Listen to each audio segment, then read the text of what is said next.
ধানমন্ডির দক্ষিণ হাওয়ায় নন্দিত কথা সাহিত্যিক হুমায়ূন আহমেদের জন্মদিন উদযাপন।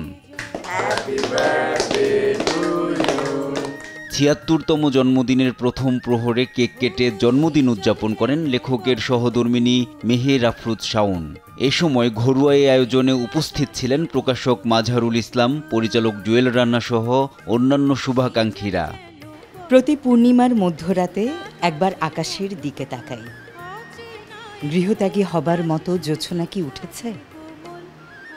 বালিকা ভোলানো জোছনা নয়, যে জোছনায় বালিকারা ছাদে রেলিং ধরে ছুটোছুটি করতে করতে বলবে, ও মাগো কি সুন্দর চাঁদ।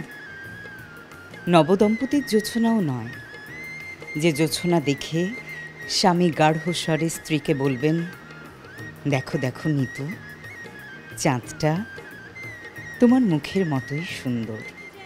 হুমায়ূন স্মৃতিবিজড়িত দক্ষিণ হাওয়ার দেয়ালে শোভা পাচ্ছে তার আঁকা চিত্রকর্ম, যেন তিনি না থেকেও আছেন তার সৃষ্টিতে।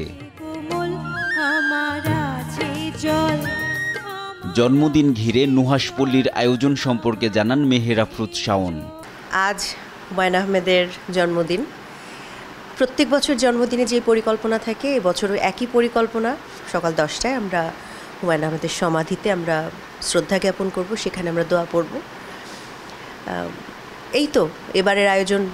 আমার দিক থেকে এইটাই আয়োজন থাকে। আরও কিছু আয়োজন আসলে সামগ্রিকভাবে থাকে, যেটা আসলে হবে ধীরে ধীরে হবে। যেমন আমাদের স্কুলে একটা আয়োজন আছে, হুমায়ূন আহমেদের যে স্কুল শহীদ স্মৃতি বিদ্যাপীঠ, সেখানে কালকে একটি ওনার জন্মবার্ষিকী উপলক্ষে র্যালি হচ্ছে, পুঁথিপাঠ হচ্ছে।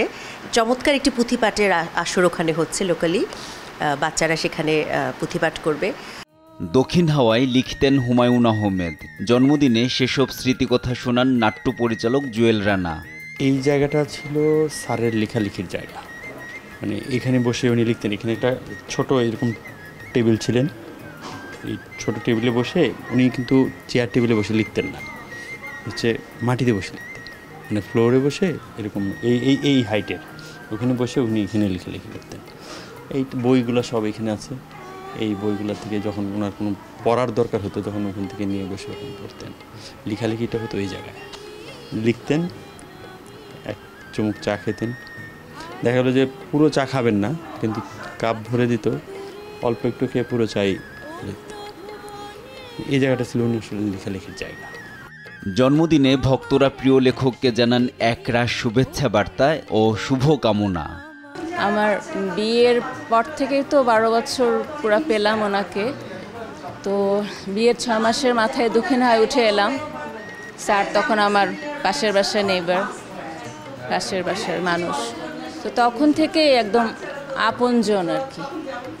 আমার লেখায় ওনার প্রভাব আমার মনে হয় যে যতই চেষ্টা করেছি যে সেটা বাদ দেব, কিন্তু আপনি জীবনমুখী লেখা লিখতে চাইলে, হিউম্যান সাইকোলজি নিয়ে লিখতে চাইলে কোনো না কোনোভাবে হুমায়ূন আহমেদ আপনার ভেতরে ভর করবে। এই প্রজন্মের কাছে স্যার সৃষ্টি হয়েছে বলে আমার কাছে মনে হয় যে ওনার লেখা কখনো পুরনো হতে পারে না। ওনার এমন কিছু লেখা এবং গল্প উপন্যাস আছে যেগুলো আসলে আমাদের তরুণ প্রজন্মের জন্য অনেক ইন্সপায়ারিং। আমার ভালো লাগে জ্যোৎস্নায়, যে এখন বাইরে জ্যোৎস্না, খালি পায়ে এখনও জ্যোৎস্না দেখা, খালি পায়ে ঢাকার রাস্তায় হাঁটা, নানান ধরনের অভিজ্ঞতা দেখা, এই যে এক্সপিরিয়েন্স, এগুলো আসলে আমরা আমাদের হুমায়ূন স্যারের বই পড়েই জেনেছি। NI নাহিদ, দেশ টিভি, ঢাকা। শুধুই জল আমার আছে জল।